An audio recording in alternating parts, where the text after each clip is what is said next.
me show you what I can do.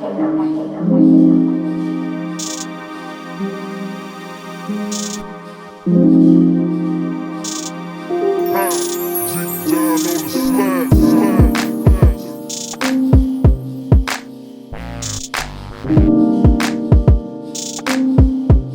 The blacked out couch.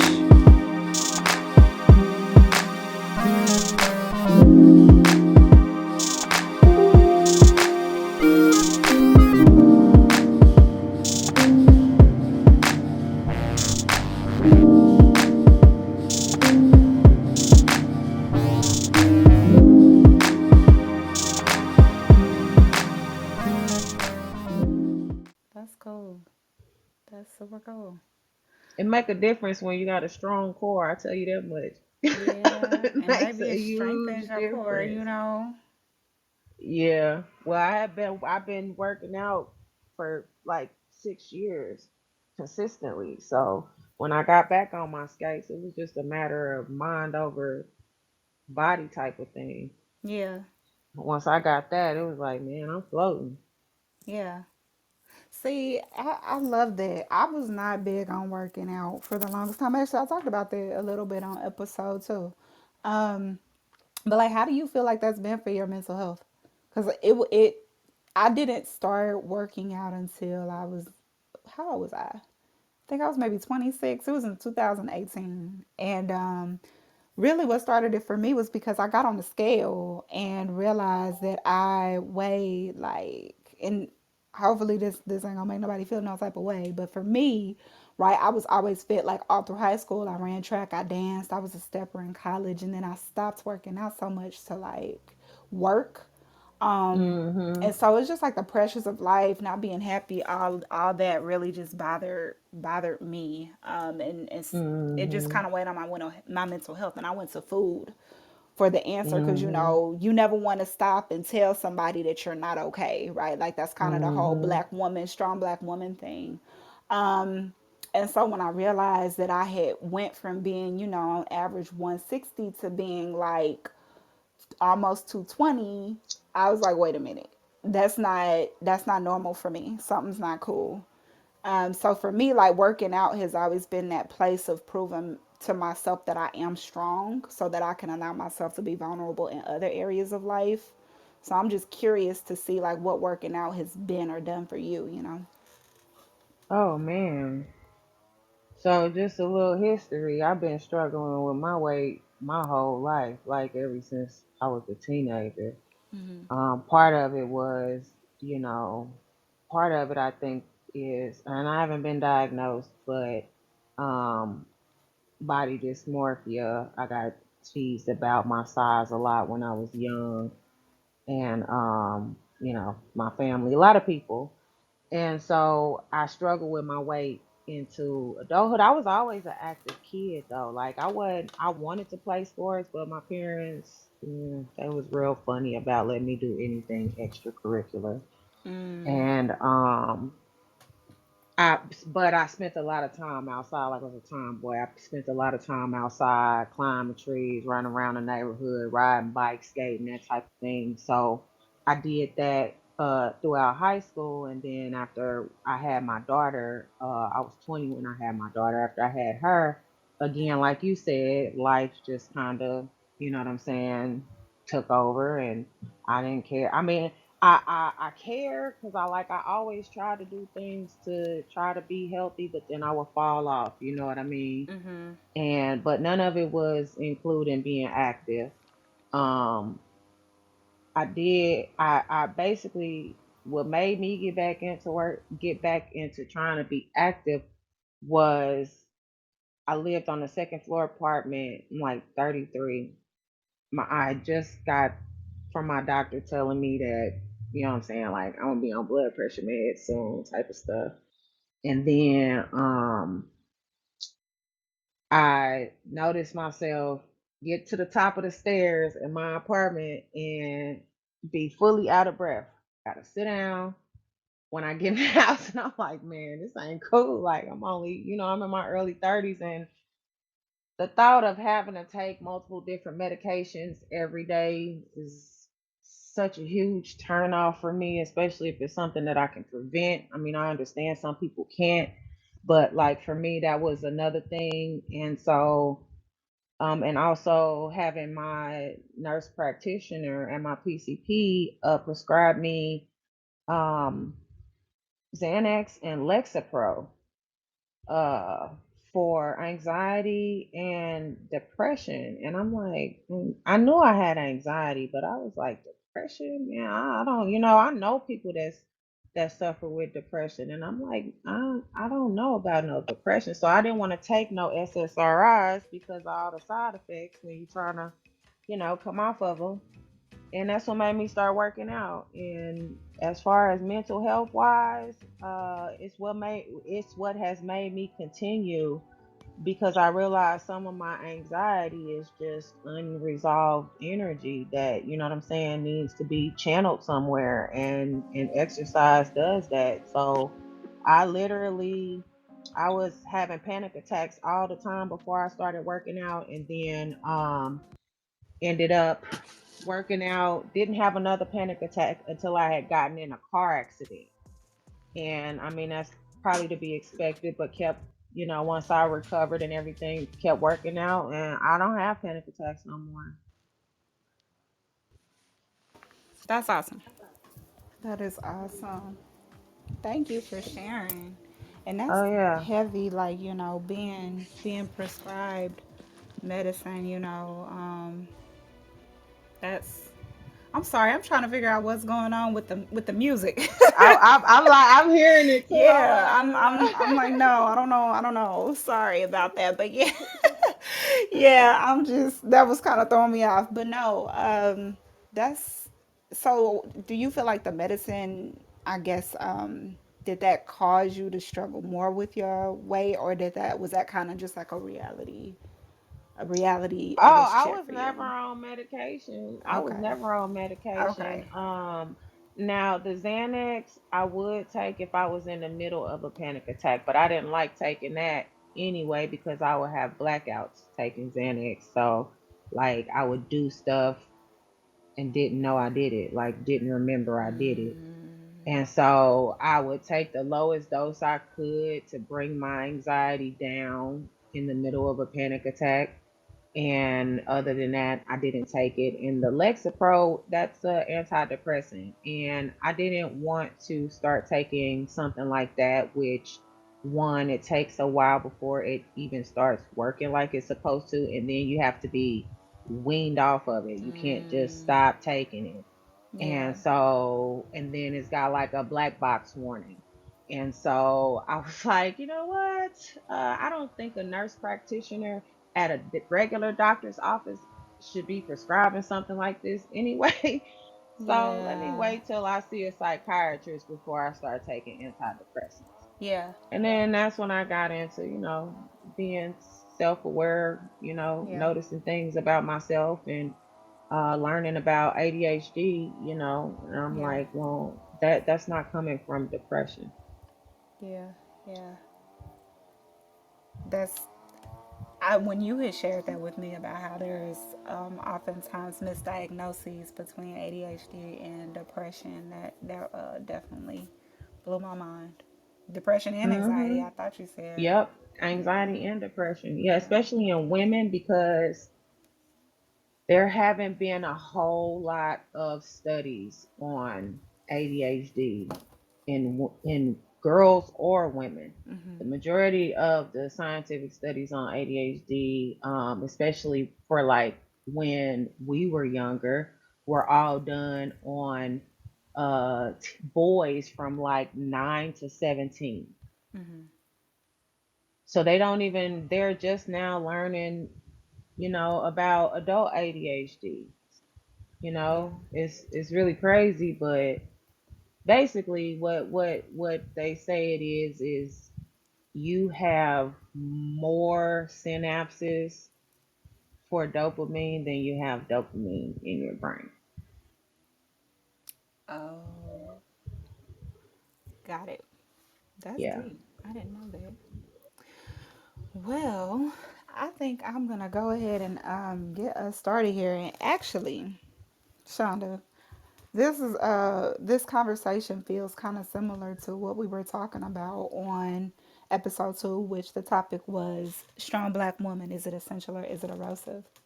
And Hmm. so I definitely just kind of want to kick off the conversation, maybe hitting on some topics that we discussed when we were talking about what is a strong black woman, kind of where does it come from, what does it mean. And I do want to give special shout outs to everyone here. So for those who don't know, Shonda was a guest on our episode, the Blacked Out Couch sisters.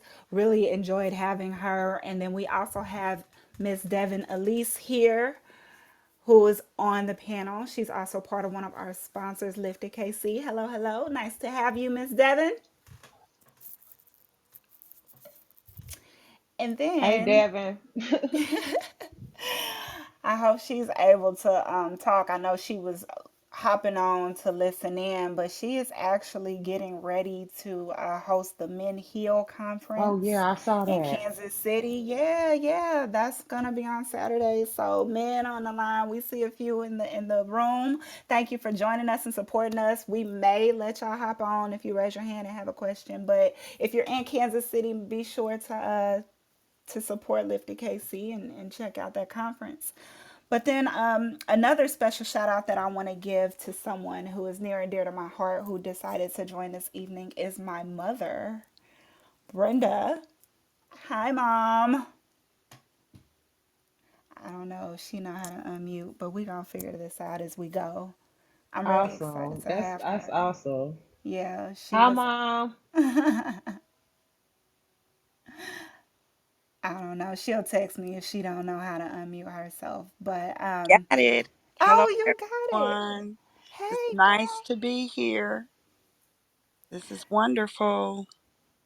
Thank you. And matter of fact, now that you figured out how to unmute, we're going to go ahead and start with you because we've heard from Miss Devon and from Shonda what a strong black woman means and kind of, what it stood for. But all of us are close in the same generation. You are probably, not to call you an OG mom, but you were, the generation before us. So when you hear that term, strong black woman, what does it mean to you?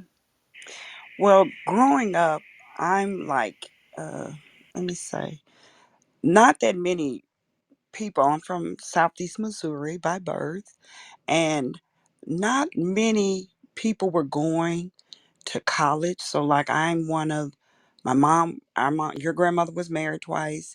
So, I am the second set of children out of a marriage, the first one in that set to get a 4-year college degree.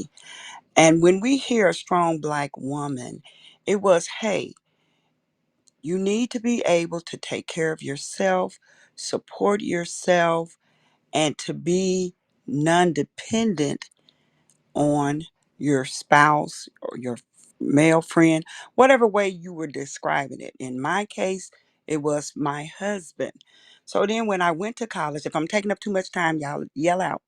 So when I went to college, it just shocked me because I was enthroned in my head that, hey, I'm going to college to get a degree so I can do something for myself. Then I get there, and all the young ladies were going to find a husband. And it just shocked me because it wasn't what my mom was telling me. And then I get to college, and that's what they were looking for. But as I matured and went into my profession, I started to see that the next generations after me were women that took the word strong black woman to mean that I don't need a man. I can do this for myself.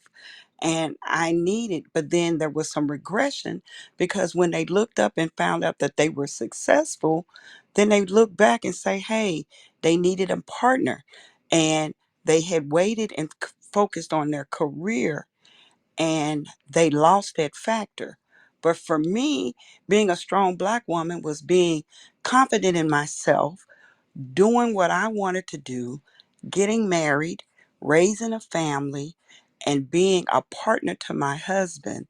And it wasn't easy, but we learned to communicate and do what I thought was what should be done to raise what I wanted to be successful children. So when I look at a strong black woman, I think of a woman who is controlling, but not overbearing and controlling her husband, but working with her husband and also being a supportive mother, encouraging her children and putting that confidence in them. And then to me, you're getting twofold, because once you get to that point where you're mature, as I am now, I can look back at my children and I can watch them and live through them in a sense of the way they're choosing their lives, like my mother did with me. I felt that she was confident that she had pushed me in a direction that I got to a point where, okay, if anything should happen, I will be able to survive and not struggle. So that's how I look at a strong black woman. Yeah, there's times when we've made mistakes. Now, looking at in this era is a lot. Mental health problems were back in my era, but a lot of people wasn't really talking about it. But I also knew that a lot of black women were having um, uh, uh, problems with. When you go to the gynecologist, I can't think of it. And they were saying that was because we were internalizing a lot of our anxieties, a lot of things going on in our families. So we were developing health issues more so. So did I answer the question? You said so much. Sorry. No, no, no, no, no. That's nothing bad, but honestly, Mom, I don't know if we've actually talked about that, which is kind of wild because you raised me, and you raised me to have a a lot of different principles and to be independent, not necessarily, and I don't need a man, but to be self-sustaining and self-sufficient. That's kind of how I think about it. So I appreciate all of your perspective here. But I do have a specific question for you. When you were saying that you noticed a lot of women that was immediately in the generation after you, wanting to, claiming to be independent, but they end up finding themselves not having a man, not having a partner. What do you think caused that? I think now this is only listening, but I think they were more focused on what they felt they wanted to achieve. And they became CEOs, doctors, lawyers, different areas of what they consider professional success. And then they start looking at their biological clocks. And then they wanted children, they wanted someone. And then I think in our era, when you start to go to college, at that time, it seemed like it was more females that were finishing college. I can't speak statistically, but from the being around the individuals. So when they went to find partners, there weren't many partners that were at their educational level at that time. Okay. Hmm. So do you think that they were wanting somebody that was at their educational level, maybe using more systemic measures of what they wanted in a partner? Do you think that they were ready personally to have a partner? I think they were. And then sometimes you when I was going to school, we all were together. There to me seemed to be always more women in school than men. But at the time, um, when they were choosing, when you you were looking for particular type of individual, you can go to school with a lot of people, but that may not be the person you end up with, because those are the people you're so familiar with. So you create in your mind, I want this person, he looks like this. Having a conversation with the young women in my era. But to say, when we completely look at our environment and where we came, a lot of times the people that were in our professional level didn't look like us, which meant that we had to go out from under our professional level to other individuals that may not had the same uh, uh, uh, mindset of professionalism. And I'm using that to not be negative, because Just because you didn't go to college don't mean you're not a good man or a good woman. You know what I'm trying to say? But I Yeah. think in our mind we kind of got conditioned like that until a wake up call came. You know what I'm trying to say? Yeah. And it's that part could be where the erosion part comes when we think of ourselves being a strong woman, because some of the things that I think and what other people think may be very what you call uh, debatable. Because I used to tell the young women it will be difficult for us to understand where we are in life if we forget where our ancestors came from. And some of the bad behaviors that we do are some of the conditioning habits that came back from our ancestors. And I had this conversation with some of the young women that I grew up with, and they kind of got defended because now they're saying you blaming other people. No, I want us to be aware that there's different things that contributes to who we become. I- Us personally, our environment, the things that we condone and listen to, the habits that we pick up. You know what I'm saying? So we have to look at all of that. So I think a lot of that played a part why it was difficult for them to find someone that they felt were in their um, level, category, range, environment, whatever word you want to use to describe that.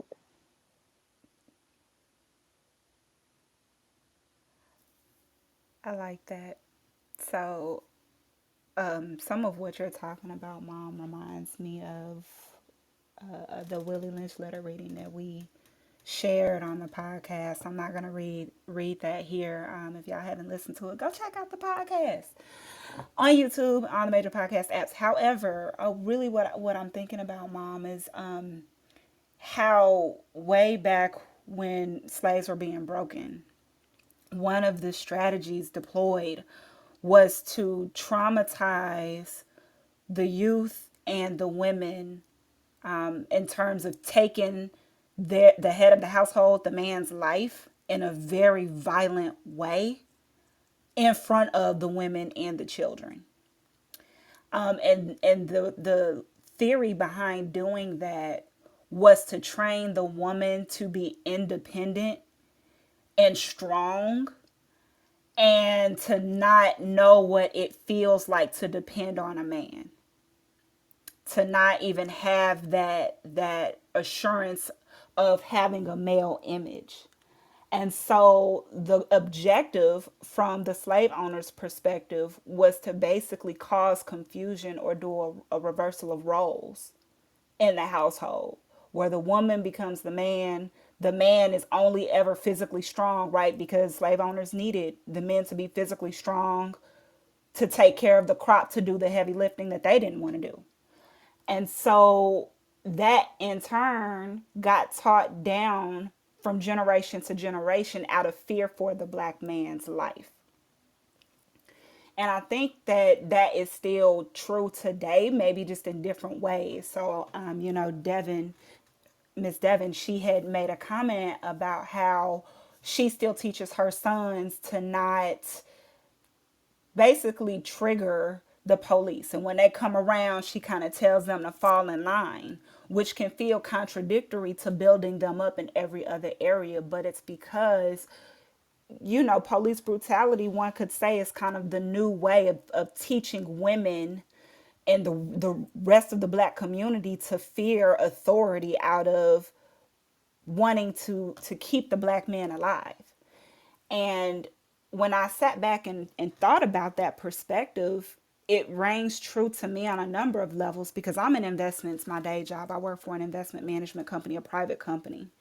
And when I tell you that there's literally one black man that works in the finance area of the company, and we have a company of over 400. There's one, and he does credit research, which is very important, but it's not trading, it's not research analytics. It's not necessarily in a role that's going to bring in a lot of money to the firm per se. And just in the investment management industry in general, there are very few black men. And I struggle with that at times, right? I go into this professional office, I'm helping to engineer financial strategies, I'm helping to make decisions on how to trade in our portfolios, which has a meaningful impact on top line. And I'm working with all white men. And I have all these white men telling me how great I'm doing and how intellectual I am. And then when I go home, I don't see that same sort of dynamic overall in terms of the black men in my family. I don't see that same sort of dynamic in what they're doing in their professional work lives. And so how do I balance that? How do I make sure that I'm like not selling out to the community basically, right? Or not starting to think of or see white men on a higher pedestal than black men, even if I'm not trying to do that intentionally. So it's hard being aware of that. Yes, and another thing I want to add is, um, and it's a quote from the Bible. It's a wise woman who builds her house. It's a foolish woman that tears it down. You can be strong, a strong black woman, and not be aggressive at home.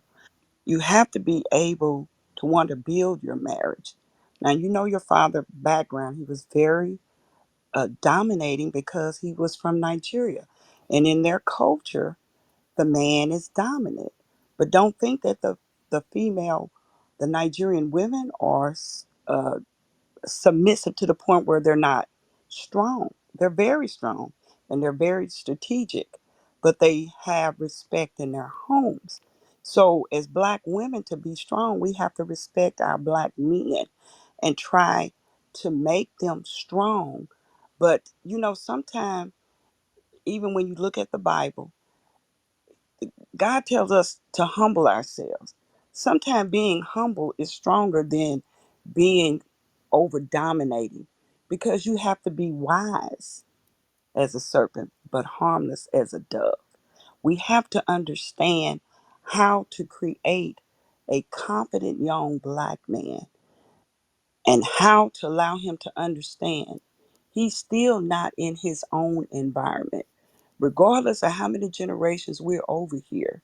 And we think this is our country.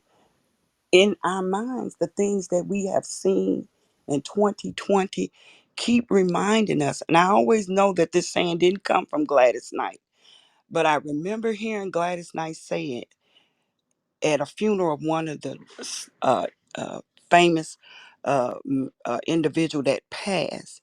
And she said that if we don't know our history, we are destined to repeat it. And it's very crucial that we encourage and allow our black young men, our adult men, to let them know we're supportive of them. But we have to learn how to find a middle ground to work together and communicate and hear each other because they need that confidence.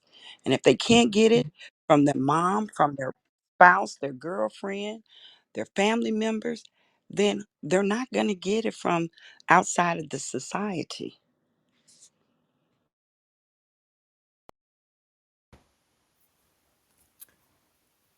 That's deep. And it's very true. Like we have more power than we recognize we do, just as black women, when it comes to the fate and the decisions that black men make and even the access to opportunity. Now, Shonda, I'm about to call you out because I see you popped in the chat. They show ain't about to get ran over. What was you talking about? I'm talking about them Nigerian women. They just about as aggressive as the men are. I live in Texas, man. I done been around too many, not just Nigerians. So I done been around too many Africans since I've been here. Too many. I used to do taxes for them. Mm-mm. They trust and believe. Some of them men scared of them women. Yeah, yeah. Now I am having some, like my mom said, I'm half Nigerian, so I get it. But I will tell you this: a lot of them, the women, they are like that. Um, but they do have very strict boundaries that they will not cross. Oh yeah, If yeah, absolutely. Yeah. and that was always something that I never understood because, like my mom said, my grandma, she raised, all of the girls that was underneath her. You don't need no man, and men are this and men are that. I'm sure a lot of us have heard that. My grandma was a wonderful woman, so I'm not saying that, may she rest in peace, but I'm just saying that sometimes it can get to the borderline.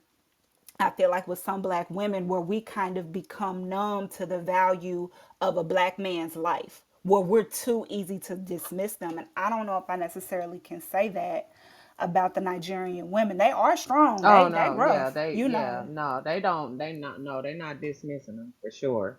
They a lot of them since I've been here, um a lot of them don't even like, you know what I'm saying, when African men date American women. That's not saying all of them, but I definitely have been in circles where that's a problem for them. Yeah. So, um, so yeah, you definitely right there. But going back to what your mom was saying about finding the balance, and remember we were talking about that on the episode about being receptive, you know, um, and and I think I'm just now kind of understanding like what that means as far as this whole talk about feminine and masculine energy that been going around the internet. God knows how long anyway. But I don't know. I'm kind of coming to the realization that's what that means. That receptive energy is feminine energy, is being receptive. Being receptive for help, being receptive for um, love. And being receptive for love in the way that people are able to give it. You know what I'm saying? Like that don't mean to disrespect your boundaries. You always have to have those, but it does mean showing some grace. You know what I mean? Absolutely. Absolutely. What do you mean though by showing grace? What do that look like? I mean, one, I think communication. That's number one. Like we was talking about how everybody process their emotions differently. You have to be able to communicate how you work things out for yourself. You know what I'm saying? If you the type of person that needs somebody there when you're going through something, or if you're the type of person that just needs to be left alone so you can process on your own. A lot of times that's how men are, and women will get upset because they don't want to talk right now. You know what I'm saying? Like um I was listening to something. I can't remember what it was. I'm constantly listening to like podcasts and educational stuff anyway, but they were talking about how we process our emotions actually affects our physical hormones, and saying that men need to retreat because talking about your feelings raises your estrogen. And I was like, "What?" Say what? Exactly. I don't know. I'm not I was familiar with like, that one. what? Yeah, yeah. No, but apparently, like, you're not talking about your feelings in general. But if you're so, like, for us, if we have a stressful day, you know what I'm saying? I know me. I'm not the type of person that dwells on stuff. But if I went through something, I got people I can pick up the phone and say, "Hey, man, I just need to unload." You know what I mean? And it helps, you know. But for men, that's not what they do. But apparently, there's a hormonal reason for why we tend towards the hy- calling somebody and letting it all out, you know. Yeah, yeah. I know what you're saying. I do think that men have a small amount of that hormone, but I don't know. I'm not I gonna mean, speak. they do have it. They do have it. Everybody has it, but men have more Yeah, testosterone, of course, and women have less testosterone, or are supposed to have less testosterone. yeah. And that was what he was saying, is that when women hold their feelings in, it makes them have more testosterone. Mm.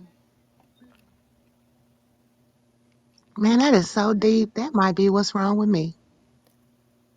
What I the know it fuck was on, what's wrong with me. Marco? Hey, y'all. No, but I just, the way when you said it like you did, hey, everybody, it just kind of really hit home because I'm not really a big feeling sharer. That's something changed. And I felt like that was from getting older and not so easy to share my heart. But when I was younger, I definitely was more into that. And I was into a lot of romantic shit. And I did like bears and now I just want you to give me some money. I don't want the bear and the roses. Just give me some money, maybe a car. But so I wonder, has me changing myself and the feelings that I'm willing to release maybe changed in general? How am I coming off more masculine? I mean, I always got a little nigga in me, but I wonder, like, am I coming off like that? That's just, I don't know. That was just deep. I had never heard nothing of the sort, but it makes sense. Really did. Yeah, I'm sitting back here kind of reflecting, like, wait a minute. Because there are, I guess, like, there are moments where I'm overwhelmed, or there's moments where to be quite honest, I'm just not okay. And I'm not okay telling people that I'm not okay. I might, if things get real heavy, I might call my mama. But my usual behavior is just to retreat from the world. And then I find myself getting irritable, which really turns out in the form of aggression at times. So I'm like, wait a minute. I wonder if that means that my, small little testosterone levels are creeping up a little too high. Just saying. Man, trust me. I've been holding stuff in for a long, long, long time. And I don't know. My daddy used to tell me when I was a kid that, oh, you mannish. You ain't never gonna have no man.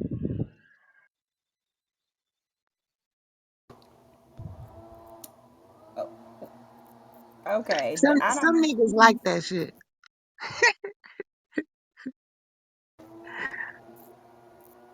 I don't know. I don't know.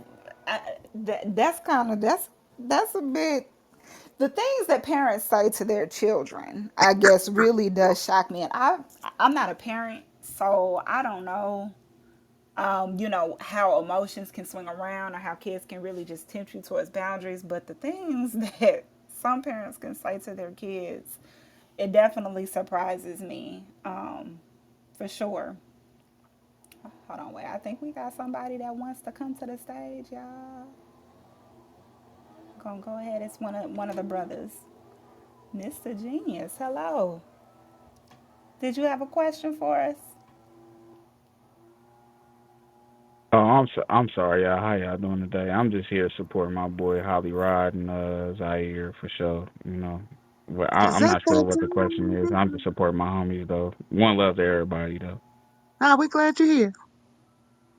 Yeah, thank Appreciate you. We really do. Thank you for joining. And shout out to Zaire and Holly Rod. They are two of the men who are very involved with the brother side of the Blacked Out Couch podcast. So they definitely make sure that we have good conversations, good content coming out here to help us all heal and build. So shout out to them. They are here just in the audience, more supporting. I'm quite sure Holly Rod got some things that he would probably want to hop on and say, but I'm gonna keep him in the audience till further notice.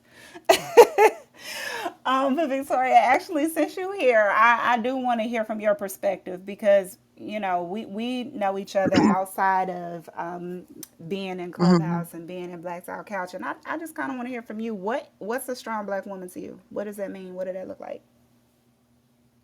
What is a strong black woman to me?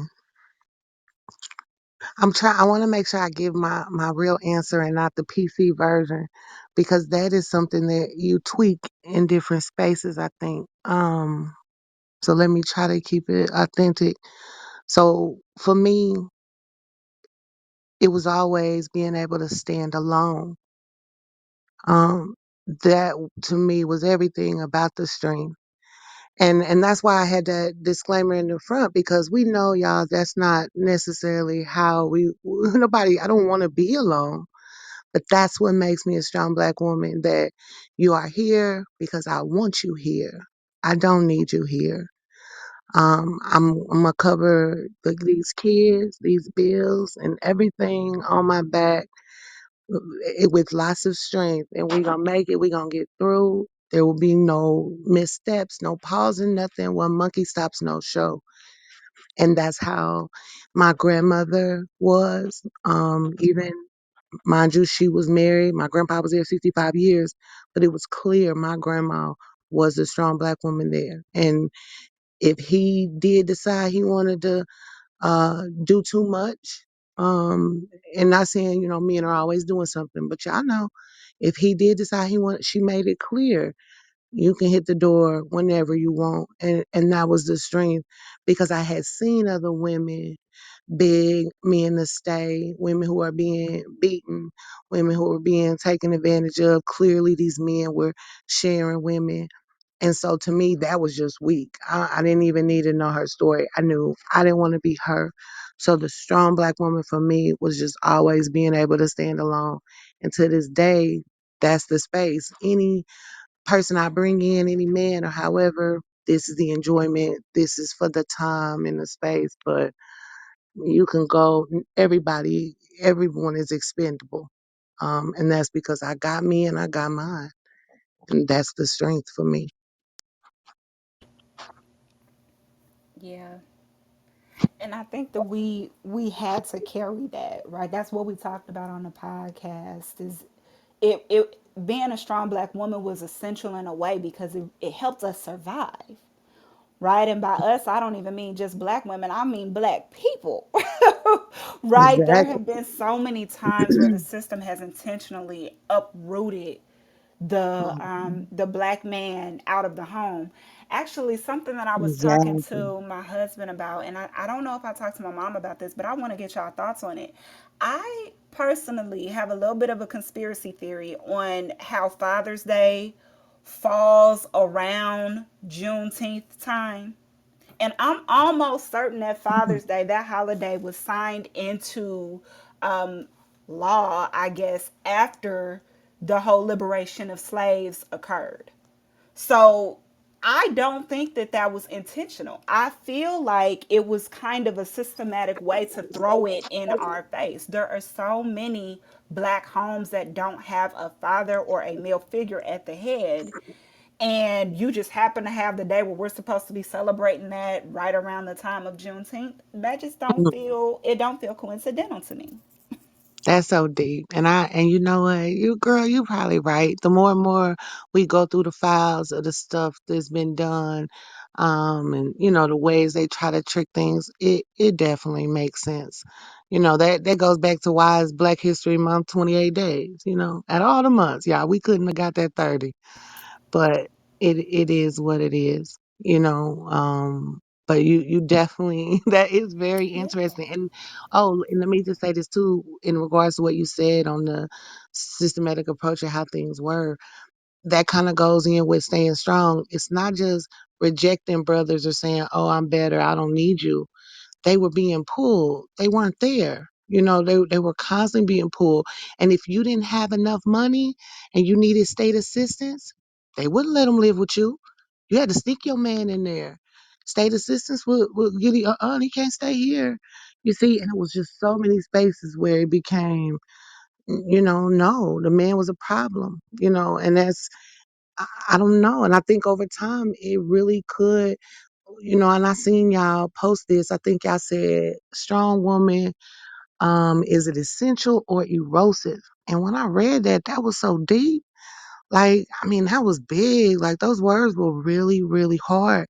And that is definitely when I hear other black men speak, that's how they coming at me. Like, the way I think is wrong because I want to be strong. I'm not a man. And that's why you don't have no man 'cause you think you could take care of things. You think you got it. And it's like, damn, that's what's going on. That's the pushback. Nobody admires my strength. Nobody, nobody wants a partner. Y'all want somebody y'all gotta control. I gotta be submissive. We can't be hand in hand. We can't walk together. And I'm still Yes, trying to figure that out. yes, yes. It's a power Like, dynamic. It's a power play. It's an identity crisis. It's almost like the erosive part is when we're so strong that we don't leave room for the black man to have a purpose and a role. If mm-hmm, we doing everything or we think we can do everything and we're not letting him step to the front and have a role, like what are we doing then? Right? And it's so interesting because women get really upset, especially black women. We get really upset when we feel like we're just a toy to a man, or for people who happen to do intercourse mm-hmm, outside of marriage. If some people might say commonly, if you feel like you're a piece of meat, we get upset with that. But a lot of us don't stop and look in the mirror and really ask ourselves, where are we allowing our men to show up? What role are we offering them in our lives? So are we mm-hmm, unintentionally, kind of giving off signals as if that's what we want? I'm mm. not condoning no kind of behavior. I'm just asking. And That's deep. yeah. So Adrian, who was on the panel, she mentioned that on the podcast. She said sometimes black women, we take it too far. We take it too far. Like what? What she say? Give me an example. Take it too far. So the example that she used in the podcast, and Mom, I actually want to hear your thoughts on this because I want to hear, Mom. I'm not gonna put all our business out there, but what Miss Adrian used on the podcast was, she said that when she was earlier in her marriage. She's been married for 26 years. That's a wonderful accomplishment. But early in her marriage, she had a friend who was also married, and her friend's husband and Adrian's husband, they were all friends. And so they would sit down and go to dinner, and the older couple would serve as wisdom. And she said that the woman pulled her to the side and told her, "You need to stop competing with your husband." She said, Mm, "Now, no one's telling you that you can't be strong and that you don't have ideas and that you don't have a role, but you need to allow your man to be a man in your home and to stop competing with him in that role and that right. There are times where mm, you don't have to be strong. You can kind of just let your hair down and move, go on somewhere and let your husband take care of ABC, or let your partner take care of what needs to be taken care of." And being completely transparent, my husband has done me like that. He has pulled me to the side and said, "You don't need to be strong right now." And it caught me off guard. I was like, what you mean? Like, I'm just doing what I have to do to make things continue on. And he's like, "No, think on mm. that." So that's what Adrian was talking about, is sometimes we take it too far in terms of being the strong black woman. So Mom, I wanna ask you, what do you think about that? You have any thoughts, experiences, opinions, advice? I laugh because I remember when me and your dad was having some heated fellowship, and he says, "Now, two people can't drive this car." I thought I was gonna go through the roof. I was at work and we was having a conversation and deciding on it. Like I was saying, you got to make decisions. But what she said is right. And sometimes we get in that mold. And it's amazing that you mentioned the book that you were reading. And that's why I say we have to understand that some of this stuff has been induced in us through history, and it's there. It's as a I have a background in science, so sometimes I pull science terminologies. Survival of the fittest. So when I was saying We do what is necessary to survive. If you look at some of the animals in, and I'm not trying to talk about nobody, I'm just looking at survival techniques. It's the lioness that goes out and hunt and bring back the meat as quiet as it's kept. But that other male is the dominant. He is over that tribe. But it's the females that's doing the hunting. So once we get in that role of doing what we feel is necessary to protect whatever it is, ourselves, our children, our entire family, we in there. But then we have to remember, hey, this is a partnership. And sometimes it gets difficult. If you decide to marry a man and you all are in that together, you need to communicate and say we're working together for the family. It's a partnership. And then when you want to drive, you can't have two drivers. So I had decided I was going to snatch that wheel, and he had to let me know, let the wheel go. I got this. So it's different ways. But the key thing is, as a strong black woman, we have to know, say, okay, let me ease back. But that's that humility, which is still part of being a strong black woman. He ain't taking nothing away from you. You're gonna still be strong and you're gonna still be able to do what's necessary, but you step back. But if you need to catch him, you got that. It's not gonna fall through because you got his back or his side, See, that's whichever way you Miss say. Brenda. Miss Brenda, that's so much work, Miss Brenda. Miss Brenda, what if do I ever get to drive? Do I Yeah, mean, you said we going Hello. because once you've allowed him to see, okay, well, I'm gonna go call her and see what she have to say, because after we had that discussion, I had to say, okay, I'm sorry, I apologize. And see, here it is, this strong woman apologizing. But I got a lot at stake. I don't want, to me, dissension and discord in your home.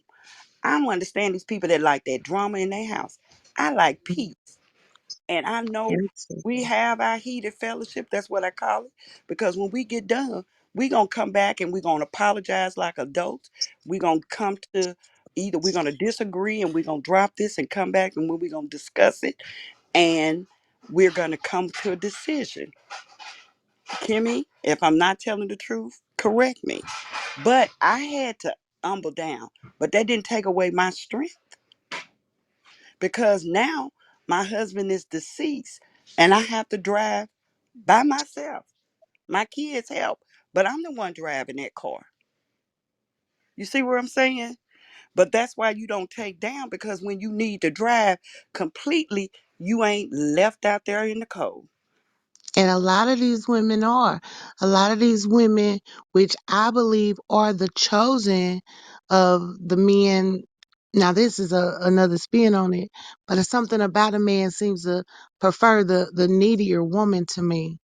And a lot of those women, yes, if he was to pass or if he was to leave, they are left without nothing. Even the government had set it up where, we can get half and we can get this because the whole structure, we never had to learn. We never had to be smart.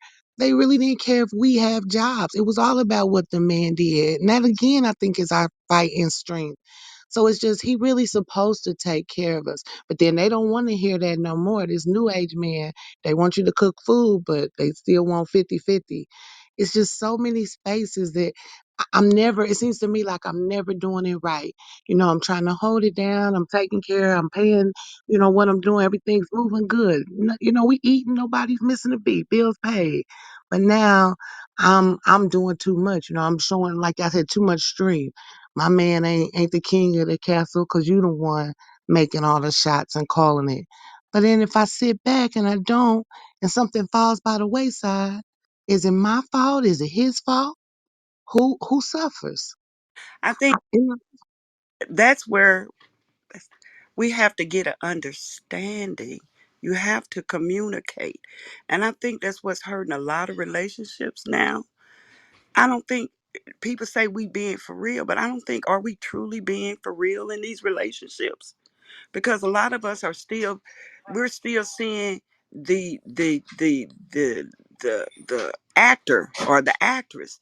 The real person ain't came forward. And by the time the real person comes forward, that's the situation you're talking about. Is this Victoria correct? And I just think that we got a lot of work to do. We have a lot of work to do. And I think in my era, a lot of people may not have been diagnosed with having mental health problems, but we were seeing the erosion in our relationships through our physical health because we were having a lot of fibroid tumors. And they did a research back then that a lot of black women didn't go like other ethnicities. They take a break and have time to what they call it now, depress or to get Hmm. themselves together. We're not doing that, and we've never done that. And we need to have time in a relationship to build these relationships. And sometimes you got to be open and honest, and that's the point. But a lot of people, we just seeing the acting part. We never see the true person in relationships. And now at my age, someone was asking me, "Oh, your husband been gone for so many years. Are you interested in another relationship?" I say, "No, I'm good." And not that I'm trying to be a lonely, strong black woman. It's because I don't know if I'm gonna get the real person or a representative. So I know. That's for sure. That's for sure. I'm sorry. Go ahead. I didn't mean to interrupt. I was just so I think that we got to work on it. And there's one thing, my mom was strong about, hey, if you're going to be alone, don't stay in a relationship where you are being misused, abused, and just torn down physically, mentally to be nothing. But if need be, you'll be able to handle whatever you need to do. And I think that's why she did it, because she had more girls than she did boys. But my thing to look at in a relationship too, we got to understand that they may look, when you said Victoria, I think it was, the Yes. men looking for women that they can control. But that's where they feel their strength is in controlling. That's because they haven't understood that if you got a muppet and a puppet, you ain't got nobody that's gonna hold your back when you getting ready to fall. Speak So on it. Exactly. Mm, you mm. need someone that is intelligent, smart, because if she really loves you, respects you, she might tell you, baby, you wrong, but look, come on, can we discuss this? Because I got another avenue to do it. Now, as I was saying earlier, my husband was Nigerian, so he was used to making the decision and doing things. He had to learn that he wasn't living with a dummy. He had to learn, I got this. And by me showing when it was time to make decision and we needed to find out where finances was to help do the business, here I was popping up the cash flow.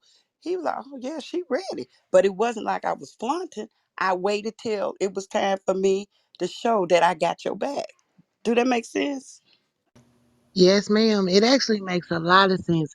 It's almost kind of like what Princess said about that the girl from the podcast said. It's like be strong, almost a strong woman in silence. We can be strong, but sometimes it can get too loud. So I guess I could be doing everything I'm doing, still feel like I'm the one. I really could run the show without it being so clear around here that I feel like I'm running the show. It could happen.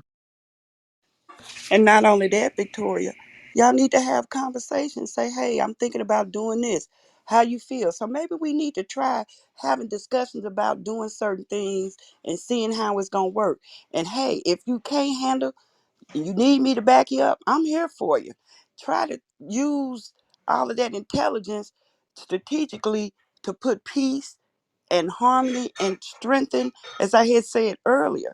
We need to try to strengthen our young men, strengthen our husbands, strengthen our fathers.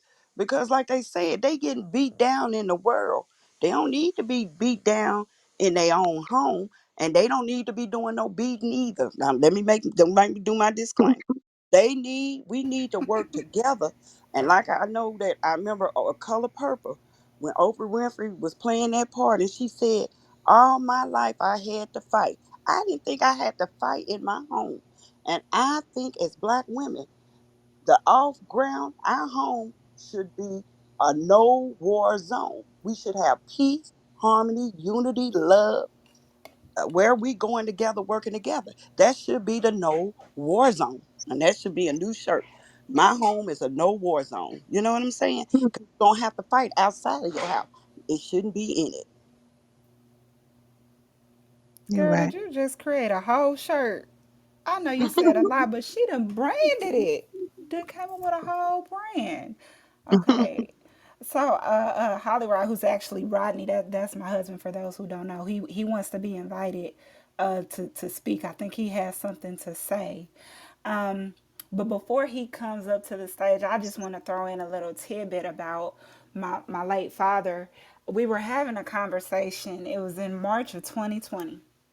Mom, you probably remember this. We were having a conversation, and this was about 15 months before my wedding to Rodney. He's not Nigerian, although he has fully adopted the culture and declares to be a Nigerian. He wasn't born in Nigeria, and so to Nigerian people, they didn't consider him Nigerian. And my dad was just asking me. It wasn't no problems or anything, but he said, why didn't you marry a Nigerian? Why, what was going on there? And I said, you know, Baba, we just don't see eye to eye because, you know, Nigerian men have a very strong set of principles that I don't think I'll be able to get with. I don't think if I can be that humble. For example, one of my uncles kind of pulled me to the side when he found out I was engaged and basically told me that there could be a time in our marriage where a lot of rumors might go around about what my husband might be doing in the bed outside of our bed. I'll say it like that. And, he basically said, don't ask no questions, don't have no problems. Like, and that's something that I'm not gonna be able to get with. I need to be able to ask my questions. And my father said back to me, "Well, I don't know if that was just a a bad Nigerian man. We're not all like that. But I will say this: we don't like no woman that's too strong because then she's out of control." And I just really thought that was very humorous because y'all done heard my mama. My mama ain't no wimp. So I don't really know what he meant when he said out of control. Or if he was maybe referencing that comment that my mom had made earlier when she said my dad had to tell her, can't, two people can't drive this car. I don't know. But that was just really interesting. And so ultimately, Victoria, I think you're right. I think some men just want to be able to control and do everything, and that's just not gonna work for some women, and that's okay. That should be okay. But anyways, let me get off of my spiel and see what Rodney, aka Holly Rod, has to say.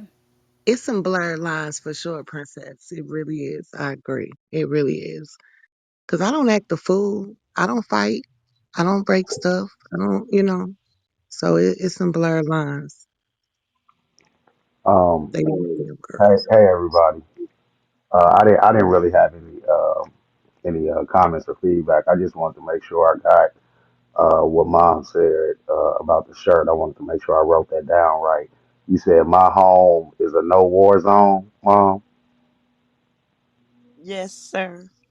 Okay, that's all I need. Y'all can proceed. I don't know if any of the other gentlemen in the audience have any questions or feedback, but I think that everything is being hit um, right on the head. And I think that mom really she gave the drop the mic comment by way of Baba. Two people can't drive the car, and that's really where the blurred lines y'all were Right. talking about. I mean, that's really the black and white piece of it. You have your driver's license. If I need you to drive, you are capable of driving. That's why I chose you to be my partner. However, you need to sit in the passenger seat and understand who has what role. So I Mm, think that that's what it is. It just kind of goes back to one of the things that I always like to refer back to was the chessboard. The queen is the most powerful piece on the board. And that's really, I think, Absolutely. symbolic of life. Miss Adrian, she said something in y'all's episode where she said that there's strength in being submissive. I don't know if that was her exact words, but she basically was making the point that a woman really has a lot of power in the world, in a man's world. And ultimately she has all of the power, and a lot of that power comes in knowing how to be a part of the kingdom, understanding that you can move any way on the board that you want to move because you're capable of doing so. But you know the game is over if the king falls. So you know your real role in the partnership is to be his rib. So I think that that's where kind of the blurred lines go. You can't have two people driving a car. But I've already overspoke. I'm sorry. I really was just my home is a no war zone. That's right, mom. Yes, thank you, sir. Okay, all right. I'm shutting up. I don't know if any other gentlemen have any questions, princess, but I'll let you run it. Okay, I'm going to move you back to the audience, but I do want to make a comment on, well, first of all, thank you for hopping on and saying that piece and showing your support, Rodney. I know for sure he has said to me one time, sometimes, wife, I feel like you be too quick to come home and go to war with me because, yeah, when I'm upset about something, I don't know how to just kind of park it and go to the side. I want to talk about it when I want to talk about it when I want to talk about it. But anyways, I do appreciate that my home is a no war zone, and that's definitely gonna get hung up around my house for several reasons. But getting back to the Can man, I chime in, yes, Princess? I come don't know. on with it. Okay. So I wanted to speak on kind of what Miss Brenda said and what Rodney said. So I'm Adrian, the Adrian that they're referring to in the podcast. And so one of the things that my husband told me for years, he said, women have so much power. You don't understand the power that you have. And I never, like, it took me a long time to grasp that. But when I went back to my foundation, which is biblical, the Bible says that a man's greatest need is respect. And so when I learned to respect my husband the way that he needed to be respected, and as Miss Brenda said, I started to lift him up like with words of affirmation and building him up, then our relationship transformed. And I believe today that I can get whatever I want from my husband, or he gonna die trying to give it to me because I know how to treat him. And in return, he tries to give me the world. And so I think as women we need to recognize and redefine what our strength really is. And I said there's strength in being vulnerable. There's strength in being submissive to your husband, your mate. It doesn't mean that you got to be a doormat, because by no means am I a doormat, and I have full respect of my husband, and I always have his ear. If I've got something to say to him, I need him to think on something or consider. He's listening to me, and he's taking my opinions and my thoughts into consideration in the way that we move together as a unit, and how that impacts our household. So I think that it is about learning your mate, and also, like I said, giving him that respect as the man. Giving him the respect. It should not take anything away from you. A strong man, in and of himself, will appreciate that and then reciprocate it back to you. Yes, all of those were gems dropped. You just opened up a whole big bag, and I loved how you were talking about the man being accepting of it. So JB, he popped in the chat. I actually brought him onto the stage because I want him to ask a question. He made a comment about, men and accepting of strong, being accepting of strong women. JB, you want to go ahead and pipe in on that?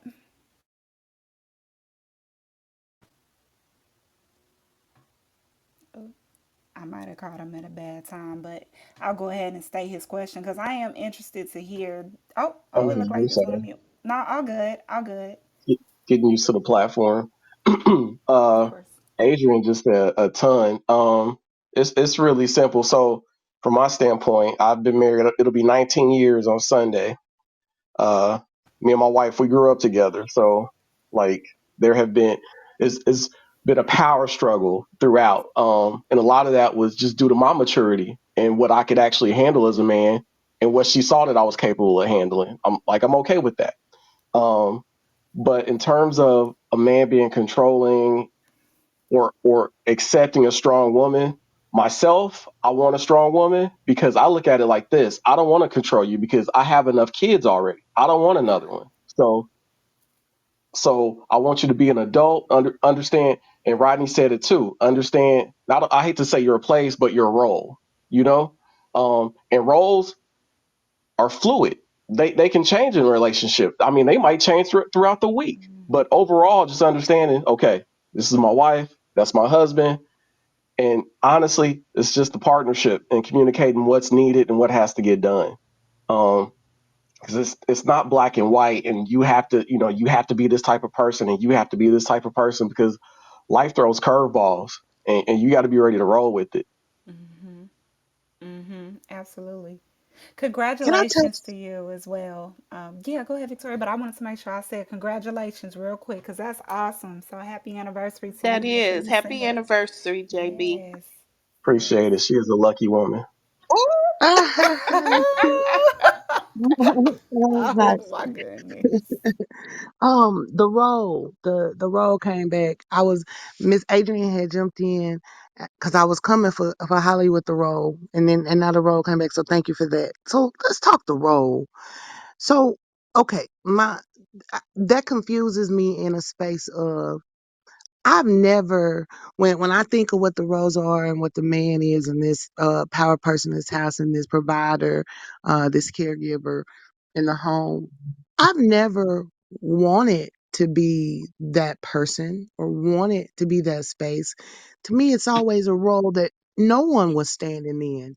No one was standing there. So then I went because someone has to play the role. It's not like, oh, the role goes with the person. The role is just there and whoever steps in there does the role. And the thing is, it seems like in the man space, he's standing there, but then if he want, he can come out and step and do this on this end. And now, but you see, do y'all get where I'm going? Every role Yep. that I take that will make makes me a strong woman and would make a man say, know your role or know your place was only because no one was standing there. I'm never standing on your feet.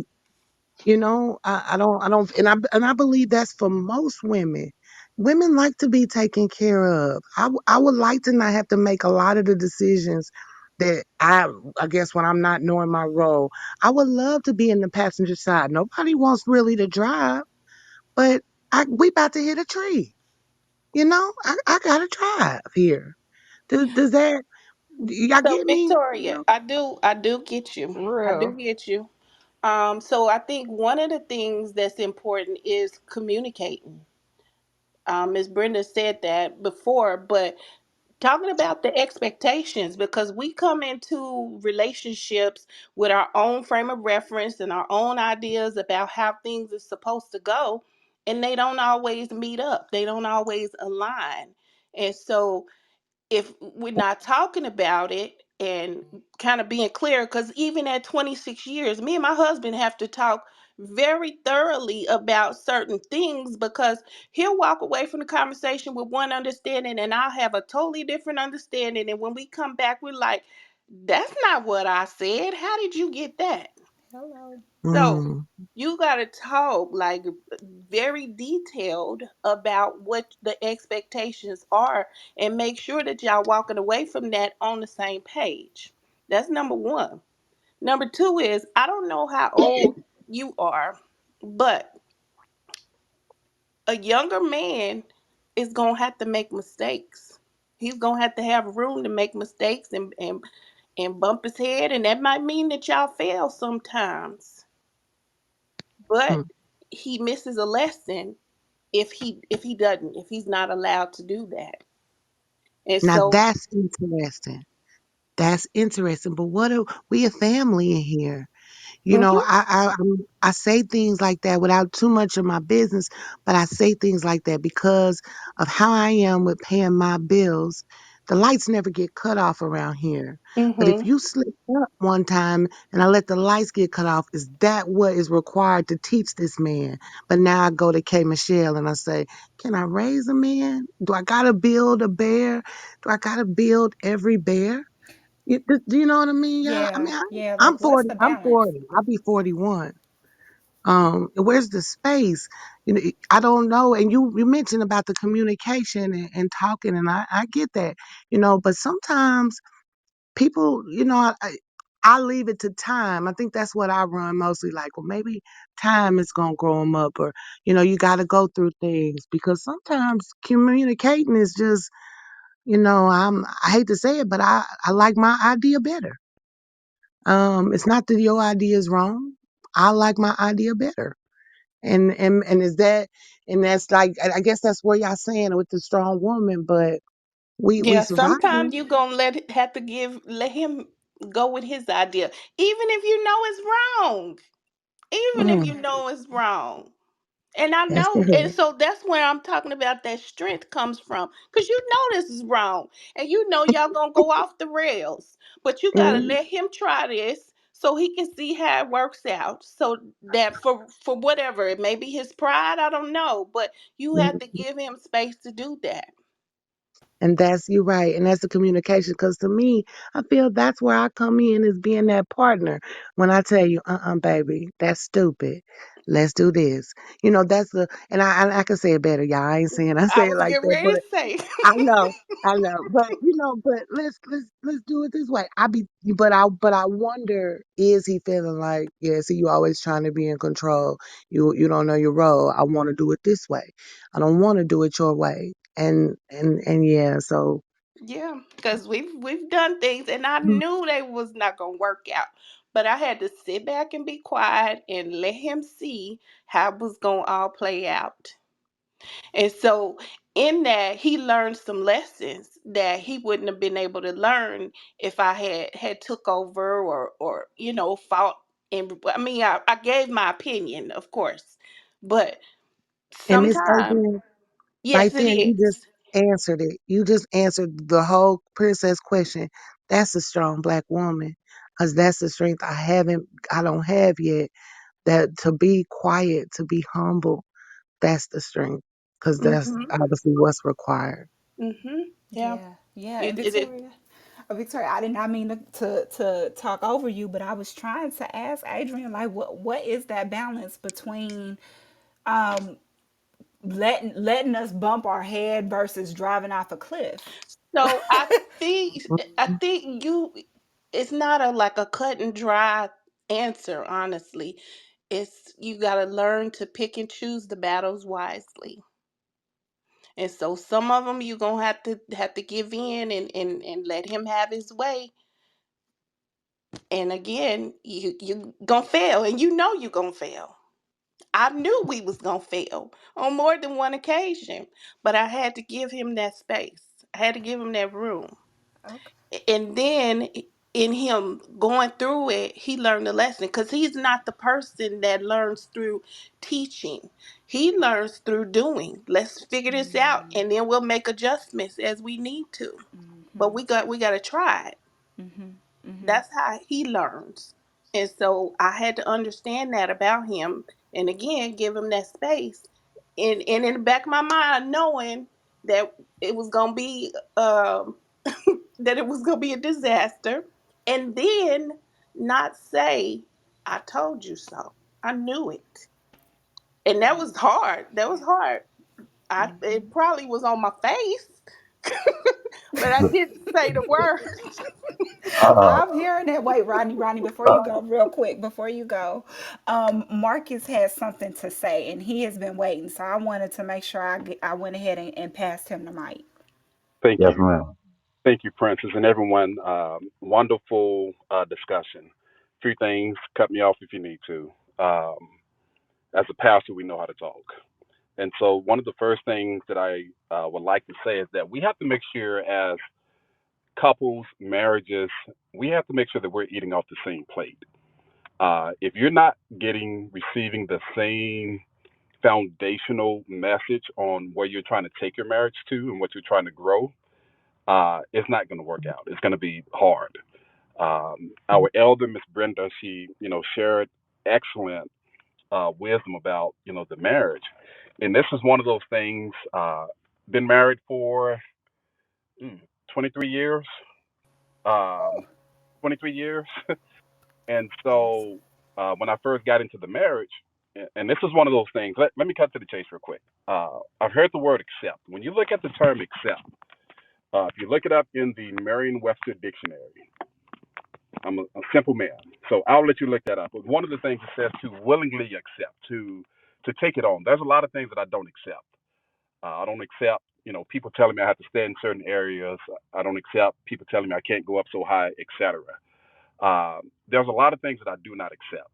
And unless you change what you are accepting, now you may have to deal with it. Don't mean that you accept it. Don't mean you like it. But when you look back on that, it gives me a better understanding now. The only way to truly change where you're going is to change your mindset. You even have to change. You can't change your history. It's good to know about your history, but we already know what's happened. There's nothing new that has occurred. And so we have to be engrafted into something that gives us life. And for those that are biblical, I'm speaking of Christ on that. And I know everyone may be on different levels, but He is the only one that can give us something new and change that DNA. I come from a single parent home. My dad was around, but he put his hands on my mom. And there were some other things that took place within that. And knowing that history helped me to know I don't want to do that. I didn't accept that. So I'm able to be in this marriage and teach my children we don't do that. Now I have a 17-year-old daughter, beautiful daughter coming up. I have to teach her not to accept everything. As women, yes, you have authority, you have power, but we have to be more selective. In knowing that, and I'm not trying to tell you what to do. This is a lesson that I'm teaching my daughter. Everybody doesn't deserve to have you in their presence. And and so, quick story. I met my wife in the club. I don't advise that for people, but I was trying to go somewhere other than the club when I first met my wife, and because she did not accept what I had, we're able to be married the number of years that we are. Because what I mentioned to my wife is that had she gone to do what I wanted her to do that night, she would have been like everybody else. So the fact that she did not accept me actually helped me to understand. Okay, she may have something you want, and I'll digress on that one. Oh, we. You said a Brother ton. I do Marcus. just want to go ahead and drop, a biblical scripture. I'm heavy in my faith too to support what you were saying. When you were talking about it's a mentality thing and Christ being the only one to save us, Romans 12:2 is one of my favorite scriptures. Oftentimes partially quoted, but in be ye not transformed to this world or conform to this world, but be transformed by the renewing of your mind that you may prove what is that good and acceptable and reasonable will of God. So I'm completely on board with that, and it's one of the hardest things to do to change your mind, because it's so integrated and I guess influential over your decision making and who you are, and to do things differently can feel foreign. Anyways, brother Rodney, what you got for us? What you got?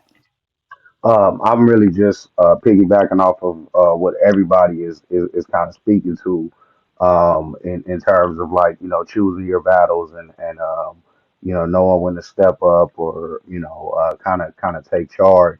I go back to the chessboard. Like Miss Adria said, there are times where the queen knows, hey, if you make this move, we're gonna lose that pawn. We're gonna lose that knight. But a queen got to be strong enough to be able to take that loss, knowing that it's coming. I think that that's what everybody is kind of speaking to is you still there's power in knowing how to take or accept a loss, even if you know that it's coming. And I think that that's the point that's being made. So that was all I had.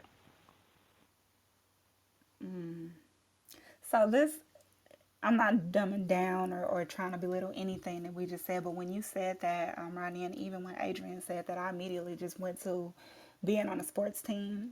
You know, there's just not that being on a sports team is the same as being married or being in an intimate partnership, but being able to be team minded, right? Changing your mentality from being this single, strong black woman to being dependent and trusting in a partnership. That's a real thing that requires renewal. And the sports example is, basketball, NBA finals, like gonna be here soon.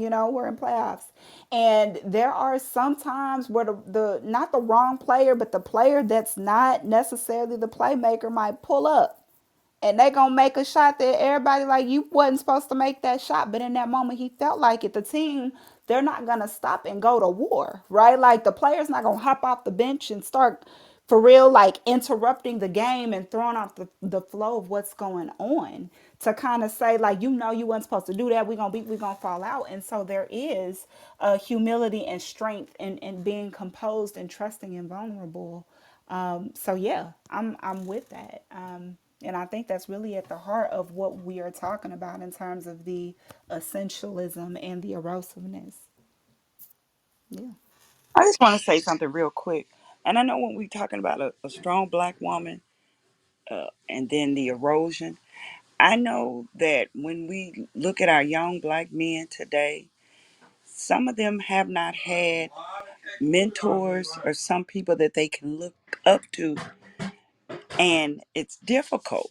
So, as a strategic pawn on the chessboard, the queen, maybe we should try to find people that our husbands, friends, children, sons can look at as someone that can give them good examples and even sometimes discuss things with them that will encourage them.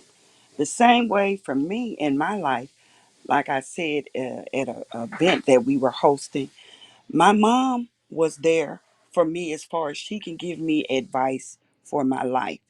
Once I entered college and got a degree, there were some areas in my life that I needed women that were able to give me in that area so that I could be successful in my chosen profession or wherever I wanted to go. I found people that were in my life to help me achieve what I felt that I wanted. And then if we have a friend, a spouse, a son, whoever the male person is, maybe we should take that time because sometimes influence, making sure they get positive influence entered into their lives. A lot of people say he grown, that ain't my job. But if you investing time in that individual and you want to spend time with him and you feel like this is where you want a partnership, then you might need to help him grow and mature. Because when you get married, as the pastor said or elder, we are in this. If you in it for the right reason, if you in it till death do you part, whatever your reason is, you should want to invest that he grows the way you want. To me, that's another instrument as being a strong black woman and not be erosive. Because if he falls and you all into him, it's going to cause you to start to erode. So sometimes investing in him will keep you strong. Yeah. And to the flip side of that, being able to demonstrate that. Because it's one thing for us to, want to teach others and tell other people that they should have mentors. But then if they're looking at us and we can't be taught and can't nobody tell us nothing and we don't have no mentors, who are we to tell them that? So I think that gets a little bit to how there is strength in being vulnerable. You should be able to receive criticism and feedback from your partner, your husband, you know, people who love you. So you have to also make sure that you are demonstrating what you are wanting to put out there.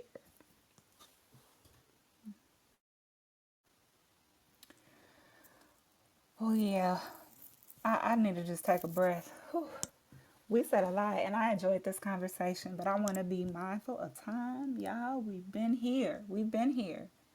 And we went through it and exchanged a lot of wisdom. So, does anybody else have any closing remarks, words of encouragement, comments in general? Shonda, we haven't heard from you in a minute. Really Uh, appreciate y'all for everything. That's what I got for that. I appreciate y'all creating the space. Thank um, you.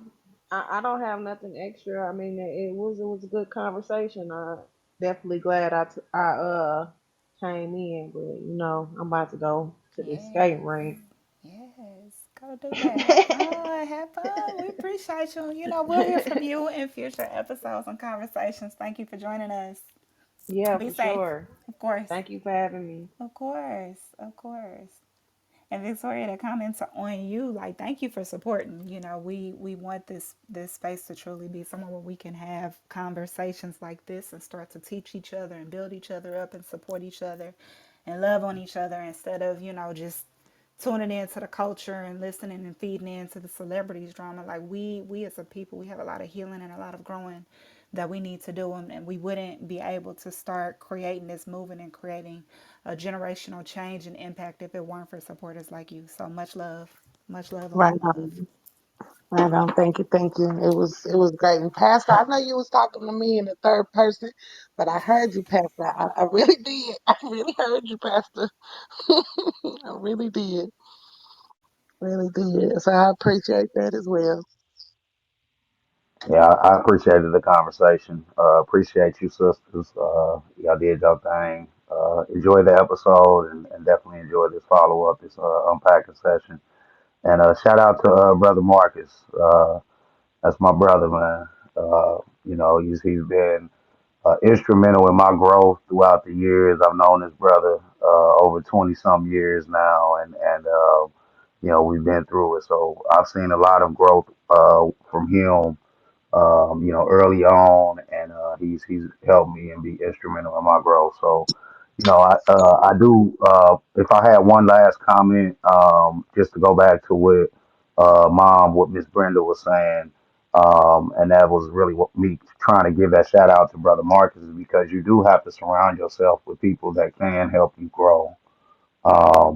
And you also have to look for those opportunities of people around you that can grow from or gain from opportunities such as that as well. So, if you see somebody that needs mentoring, even if that person is your partner, you want to surround yourself and the people that you are investing in your inner circle. Surround yourself with people that can help you grow, because that's what I think it is iron sharpens iron. And so I just appreciate that. I appreciate everybody on tonight. And again, brother Marcus, always much love, man, for all of the wisdom and all of the knowledge that you continue to give us. Agree, echoing all that. And I had just addressed you by Marcus. I'm sorry, I had a slow moment. I did not realize that this was Pastor Freeman on the line. So thank you so much for gracing us with your presence and providing the wisdom. Definitely much love indeed. Maybe I'll wrap up here and just say thank you to everybody. It was a lot of good nuggets and wisdom dropped. And maybe I'll just share my top three favorites, and we can have a moment of silence before we dismiss for the evening. But my top three was that there's strength and vulnerability. There's strength and vulnerability. I also loved how we talked about no war zone in the home. No war zone in the home. And then, of course, renewing your mind, right? And I believe Pastor Freeman had put in the chat, and he said, thinking of the L differently instead of losing is learning, opportunity of growth. So I appreciate you all, black women, when we're thinking about what it means to be strong. Let's also be mindful of what other ways we can exhibit our strength in terms of building our community and how much power we truly have in the lessons and the culture and the feel and the vibe of the generation and the legacies to come. Because there is much strength and much responsibility in that. So, healing to everyone. I really do hope healing for everyone. Sending all of my love and much blessings. And we'll definitely catch you all next time around. Thank you for tuning in to this version of Unpacking of the Blacked Out Couch.